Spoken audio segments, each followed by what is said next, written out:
অবগত আছেন গত 27/5/2024 তারিখ পীরগঞ্জ থানাধীন 9 নং সেনগাঁও ইউপির অন্তর্গত কানাড়ি গ্রামের আমবাগানের ভিতরে একটি অজ্ঞাতনামা, প্রাথমিকভাবে আমরা জানতাম না, অজ্ঞাতনামা একজন মহিলা লাশ পাওয়া যায়। পরবর্তীতে আমরা জেনেছি তার নাম হচ্ছে রেজিয়া খাতুন। ঠাকুরগাঁওয়ের রেজিয়া হত্যাকাণ্ডের রহস্য 24 ঘন্টার মধ্যে উদ্ঘাটন করেছে পুলিশ। এ ঘটনায় 2 জনকে গ্রেপ্তার করা হয়েছে।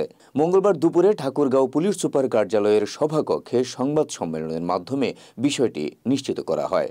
সংবাদ সম্মেলনে ঠাকুরগাঁও পুলিশ সুপার উত্তম প্রসাদ পাঠক বলেন, গেল সোমবার সকালে ঠাকুরগাঁওয়ের পীরগঞ্জ থানাধীন 9 নং সেনগাঁও ইউপির অন্তর্গত কানাড়ি গ্রামস্থ আমবাগান থেকে 48 বছর বয়সী রেজিয়া খাতুনের লাশ উদ্ধার করা হয়।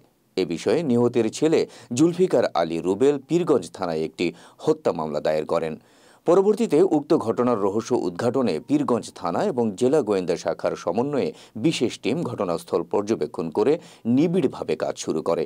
এক পর্যায়ে স্থানীয় লোকদের জিজ্ঞাসাবাদ, ঘটনাস্থল পর্যবেক্ষণ এবং বিভিন্ন উৎস থেকে প্রাপ্ত তথ্যের ভিত্তিতে আভিযানিক দল অভিযানে নামে।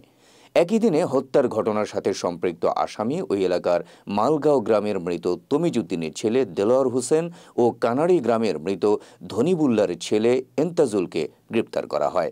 গ্রেপ্তারকৃত ব্যক্তিদের জিজ্ঞাসাবাদ ও প্রাথমিক তদন্তে জানা যায়, রেজিয়া খাতুনকে তারা শারীরিক সম্পর্ক স্থাপনের কুপ্রস্তাব দিয়েছিল। কুপ্রস্তাবে রাজি না হলে তারা রেজিয়ার মুখ চেপে ধরে ও গলায় ওড়না পেঁচিয়ে শ্বাসরোধ করে হত্যা করে। গ্রেপ্তারের পর আসামিদের আদালতে পাঠানো হয়।